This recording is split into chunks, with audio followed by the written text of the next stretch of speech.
And presenting for them will be Dr. Jonathan Sackner-Bernstein, Vice President, Clinical Development and Regulatory Affairs.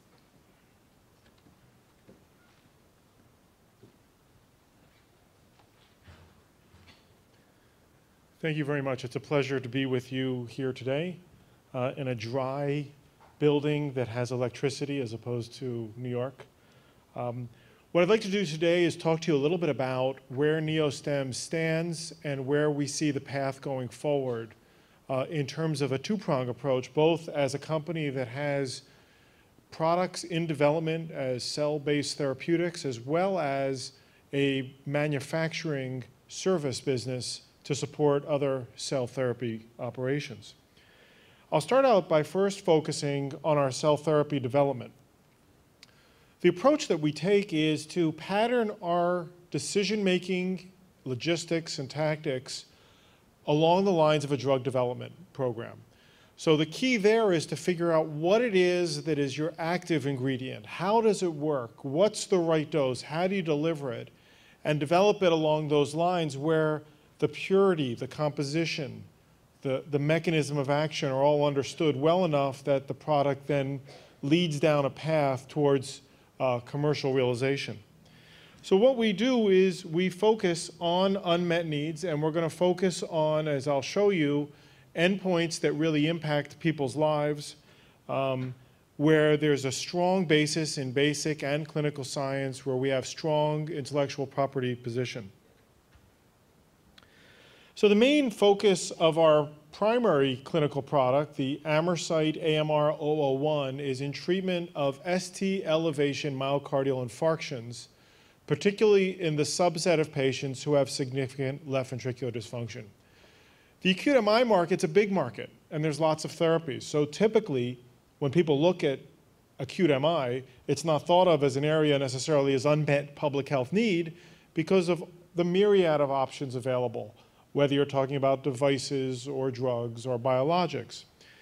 Yet if you look closely at the data supplied by the American Heart Association every year in conjunction with the National Heart, Lung, and Blood Institute, you see that the population of patients with acute MI that have ST segment elevation MIs is significant, about 20%.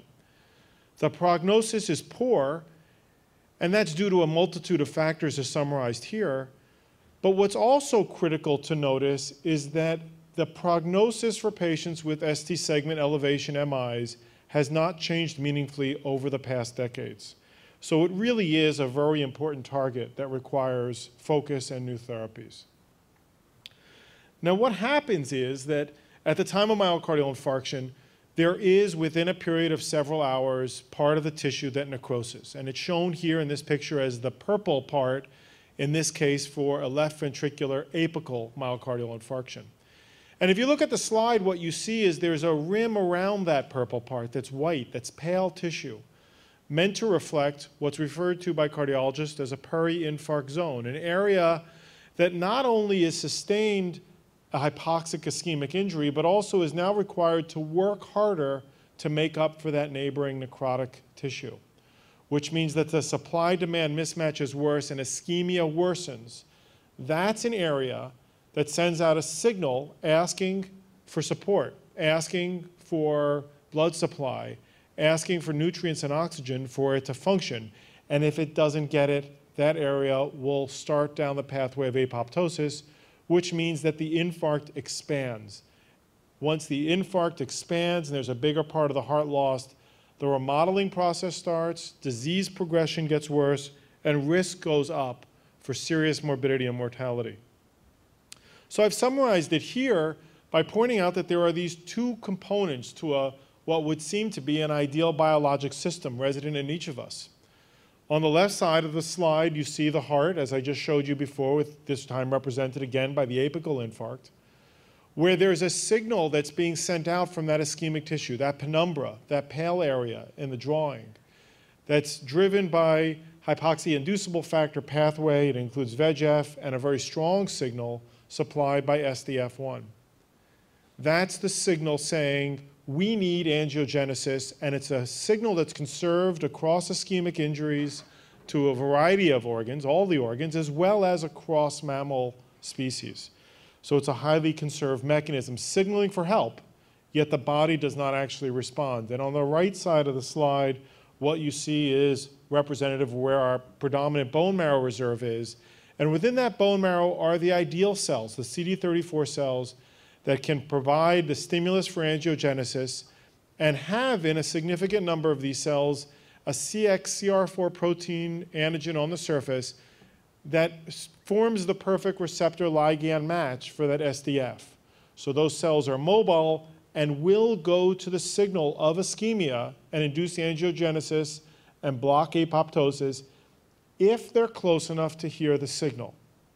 Unfortunately, they're not close enough for people suffering from a myocardial infarction, and these cells remain resident in the bone marrow, not doing what they need to do. AMR-001 is essentially our way of linking these biologic systems, the part of biology asking for help with a part of biology that can deliver that help. We conducted a phase 1 clinical trial. The design is summarized here with 31 patients enrolled. And what we were able to do was show that we could harvest the marrow, we could purify out the CD34 cells, and while doing that, maintain CXCR4 expression, maintain cell mobility, and deliver it back through an intracoronary infusion within the first 10 days post-myocardial infarction. The phase 1 study results have been published, and what they show is 3 main things. One is we're able to show using nuclear scans that we are able to preserve myocardial perfusion. Now you need that to say the mechanism really is angiogenesis, or you're not showing evidence that there's angiogenesis. So we're able to show that. And in fact, we're able to show that in a dose-related manner. Secondly, we were able to show that myocardial tissue was preserved, which is important because, as I told you about the proposed mechanism of action of saving that penumbra, that pale tissue, if we are going to prove that we did that, then we want to show that infarct size is reduced, that myocardium is preserved, which alters the natural history of disease in the post-MI patient. So we showed that again in a dose-related fashion. And we were also able to identify a threshold dose of 10 million CD34 cells, which were sufficient that the FDA did not ask us to do a dose-ranging study in phase 2. I mentioned the dose-related effects that we showed. In the next slide, I'm summarizing those data in 2 plots. What you see on the x-axis is the number of mobile cells. So it's not just the total cells, it's really the number of cells that respond to the SDF1 gradient. And as that number of cells goes up, what you see is the amount of restored perfusion also improves. So improved perfusion is represented by the lower half of this graph on the y-axis. So dose-related effects with a highly significant p-value. In addition, when we looked at this using cardiac magnetic resonance to measure infarct size using gadolinium with delayed enhancement, we were able to see the same dose-related effect as a function of CD34 mobile cells. So oftentimes people say, well, how do you give it what it's actually doing? So we've got a picture here that represents what's happening. On the left side, you see a standard commercially available balloon angioplasty catheter inserted into the coronary artery through which the cells can be administered. Those of you who have been involved with cardiovascular stem cell trials and have actually watched these cell therapies be administered understand what a big deal it is to do it by the coronary artery. If you've watched somebody use a NOGA catheter and try to map it out, it's a big deal procedure. It's a long procedure. Of course, I remember when I was a fellow and we started doing NOGA mappings, it was very exciting as a fellow to be a part of it. But we all know that when we're patients, the last thing we want is a bunch of doctors finding a procedure interesting. And in this case, if you talk to people who are doing these kinds of cell therapy administrations, what you'll find is that administering stem cells through a balloon catheter is a pretty banal procedure. On the right side, you see what we are depicting as happening as reflected by the non-invasive imaging studies with the development of capillaries and neoangiogenesis. So on the basis of that, we designed and launched a phase 2 study, which is currently recruiting. and is on target to report results by the end of 2013. This is a randomized, double-blind, placebo sham controlled study where patients are undergoing stem cell collection within the first week or so post-MI.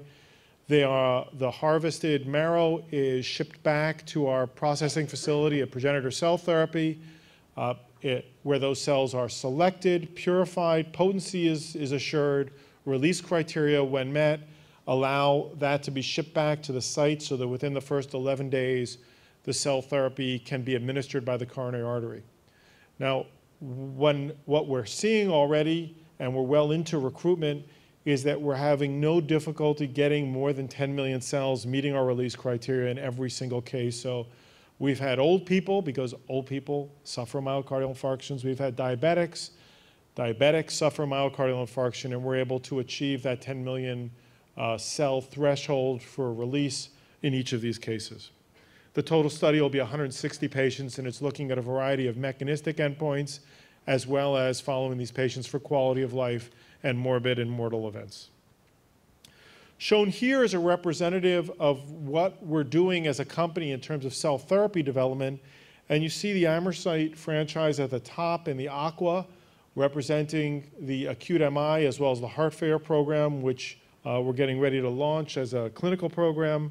The Athalos and VSELTM Technologies I'll talk about a little bit. And unfortunately, we don't have much time to talk about what we're doing with mesenchymal cells or islet cells, but those are still relatively early in the preclinical stage.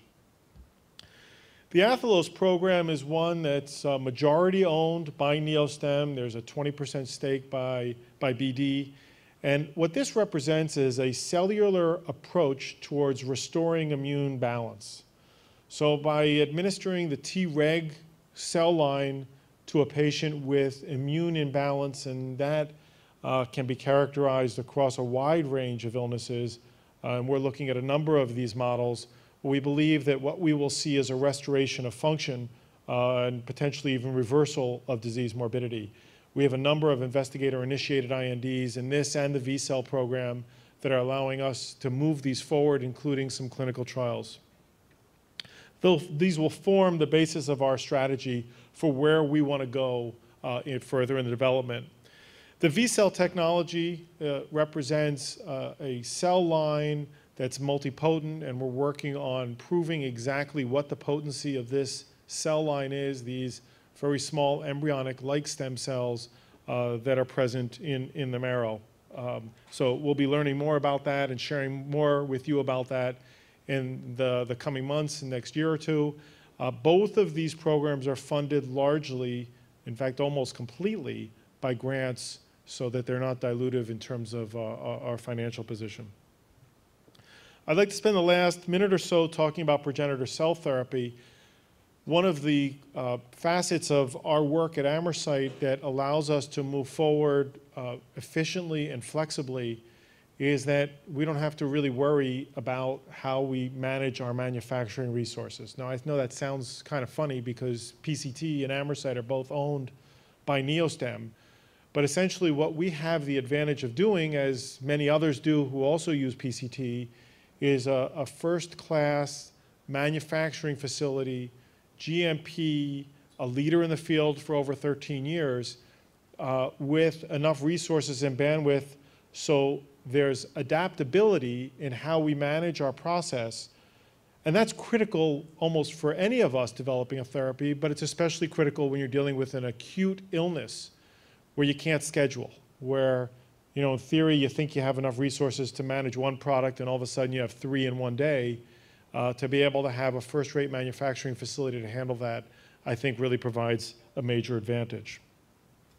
So at NeoStem, our mission is really twofold. One is to develop a portfolio of cell therapy products focused on unmet public health needs, and the other is to provide broadly, not merely to Amorcyte and internally, but broadly outside of NeoStem, our world-class cell manufacturing skills, resources, and experience. Thank you very much.